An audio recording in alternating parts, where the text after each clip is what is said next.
Hello dears, exercise 1.14 के last question के अंदर हमने डी मॉर्गन्स लॉ को वेरीफाई करना है। अगर हमारे पास universal set of natural number हो और ए एक एम्प्टी सेट हो और बी हमारे पास सेट ऑफ प्राइम नंबर हो, तो इन तीन सेट्स को लेकर हमने डी मॉर्गन्स के लॉज को जो है प्रूव करवाना है। और डी मॉर्गन्स के लॉज जो हैं वो हमें ये बताते हैं कि अगर ए यूनियन बी कंप्लीमेंट हो तो कंप्लीमेंट दोनों को मिलेगा, ए को भी मिलेगा और इंटरसेक्शन के बाद सी को भी मिलेगा, यानी यूनियन इंटरसेक्शन में कन्वर्ट हो जाएगा।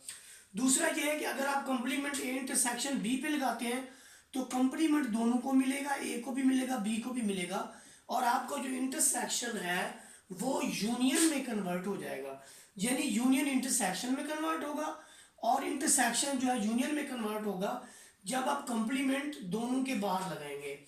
अब हम देखते हैं कि जो यूनिवर्सल सेट है हमारे पास सेट ऑफ नेचुरल नंबर है और ये सेट ऑफ नेचुरल नंबर सारे सारा लिखा हुआ है। उसके बाद ए एम्प्टी सेट है, यानी इसके अंदर कोई भी एलिमेंट कंटेन्स नहीं करता। और बी आपके पास सेट ऑफ प्राइम नंबर है, देखिए ये आपके पास प्राइम नंबर है, ऐसे नंबर जो अपने आप और एक पर तकसीम होते हैं, यानी जिनके फैक्टर्स या जिनके आप कह लें दो डिवाइजर्स होते हैं, वन एंड इटसेल्फ। अब इन दोनों का यूनियन लेंगे, ए यूनियन बी, ये देखिए आपने इन दोनों का यूनियन लेना है।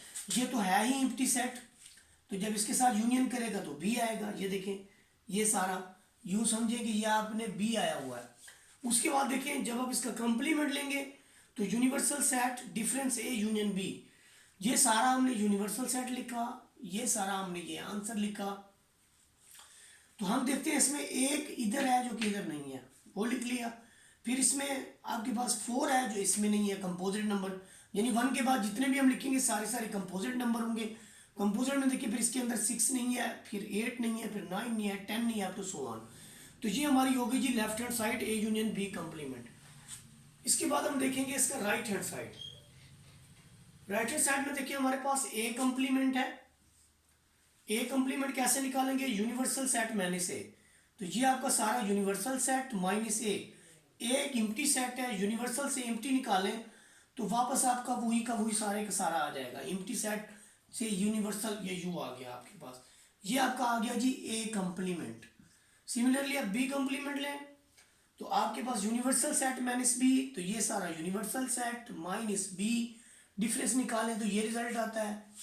अब आप देखें आपने ए कंप्लीमेंट भी ले लिया और आपने बी कंप्लीमेंट भी ले लिया, इन दोनों की इंटरसेक्शन निकालें, ये सारा यूनिवर्सल सेट, ये सारा यानी ये सारा ए कंप्लीमेंट और ये सारा आपके पास बी कंप्लीमेंट, इन दोनों का जो इंटरसेक्शन है वो देखें आपके पास ये वाला सेट आया है। तो आप यहाँ से देखिए हमने सर्कल किया था इक्वेशन नंबर 1 को, अब हम सर्कल कर रहे हैं इक्वेशन नंबर 2 को। इक्वेशन नंबर 2 में हमारे पास जो रिजल्ट आया ये है जी A complement intersection B complement का। तो यहाँ से हम ये लिख सकते हैं कि ये जो पहला लॉ है डी मॉर्गन्स का, ये पहला साबित हो गया कि A union B complement this is equal to A complement intersection B complement. ये पहली बात हमने प्रूव कर ली। अब इसके बाद हमें दूसरी बात प्रूव करनी है कि ए इंटरसेक्शन बी कंप्लीमेंट कैसे जो है वो ए कंप्लीमेंट यूनियन बी कंप्लीमेंट के इक्वल आ जाती है। उसके लिए हम ए कंप्लीमेंट को भी नहीं रेज करेंगे और बी कंप्लीमेंट को भी हम रेज नहीं करेंगे। यहां पर देखें तो ए कंप्लीमेंट हमारे पास जो है ए और बी कंप्लीमेंट, इसकी रेज करने की जरूरत नहीं है, हमें जहां जिस चीज की जरूरत पड़ेगी उसका यूज करेंगे। अब हम ले रहे हैं इसकी राइट हैंड साइड, इसमें हमें ए इंटरसेक्शन बी चाहिए, तो पहले हम लेंगे ए इंटरसेक्शन बी। जब हम ए इंटरसेक्शन बी की बात करते हैं तो हम सारे का सारा ए लिखेंगे, इसकी इंटरसेक्शन लिखेंगे बी के साथ 2 3 5 7 11 up to so on. Intersection में जाहिर है वही एलिमेंट लिखे जाते हैं जो आपके दोनों सेट्स के अंदर हों। इंटरसेक्शन में आप सिर्फ वही एलिमेंट्स लिखेंगे जो आपके दोनों सेट्स के अंदर हों। तो आप देखें इसमें और इसमें क्या है कि इसकी ये एम्प्टी सेट है, ये आपकी इंटरसेक्शन के साथ जस्ट आपको एम्प्टी सेट दे देगा। और जब आप इसका ए इंटरसेक्शन बी का कंप्लीमेंट लेंगे तो ये होता है ये universal set minus empty set. तो ये यू का यू ही आ जाता है, यानी एक यूनिवर्सल सेट आ जाता है। इससे आप इक्वेशन नंबर 1 का नाम दें। आप लिखें कि ये सारे का सारा हमारे पास u आ गया, ये इक्वेशन नंबर 1 है। अब हमें a कंप्लीमेंट भी चाहिए और b कंप्लीमेंट भी चाहिए। तो उस सेंस में आप देखें कि जब हमें a कंप्लीमेंट और b कंप्लीमेंट चाहिए तो निकालने का क्या तरीकाकार है, ये दूसरा तरीकाकार भी मैं आपको बता देता हूं। आपका जो यूनिवर्सल सेट है वो है n, डिफरेंस a आपका है एम्प्टी सेट। अब डिफरेंस जब n से इसका लेंगे तो आपका रिजल्ट n ही आएगा। दूसरे नंबर पे अच्छा, ये यूनिवर्सल सेट डिफरेंस ए आपका u निकला, तो u है क्या, u आपका है n, यानी आपका ये रिजल्ट n के इक्वल है। n difference empty set n के इक्वल और u डिफरेंस b, u आपका n है, डिफरेंस b आपके पास देखें कि b जो है वो आपके पास p है। तो यहां पर सेट ऑफ कंपोजिट नंबर्स आ जाएंगे, यानी यूं समझ लें कि ये आपका c आ गया, कंपोजिट नंबर का सेट आ गया। तो उस सेंस में जब आप a कंप्लीमेंट देखते हैं तो a कंप्लीमेंट आपका आया है जी सेट ऑफ नेचुरल नंबर और b कंप्लीमेंट आपका आया है set of c।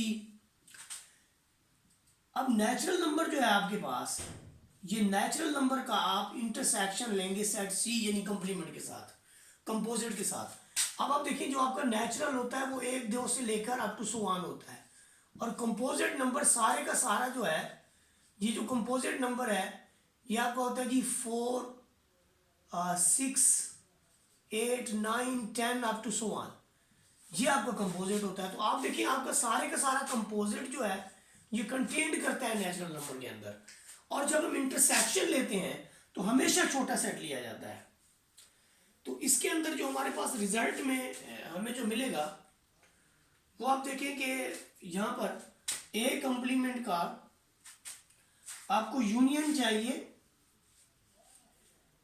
b complement के साथ। तो जब यूनियन मिलेंगे तो आपको बड़ा सेट मिलेगा। इसका मतलब क्या हुआ कि हमारा जो a इंटरसेक्शन b कंप्लीमेंट था ये भी n आया है, और a complement union b complement ये भी आपके पास n आया है। तो यहां से हम इसका दूसरा लिख सकते हैं कि सेकंड जो लॉ है वो भी कंप्लीट हुआ कि a intersection b complement this is equal to a complement union b complement. तो ये दोनों बातें हमने इसके अंदर प्रूफ की हैं। वीडियो अच्छी लगी हो तो लाइक शेयर सब्सक्राइब कर दें। जज़ाकल्लाहु खैरा।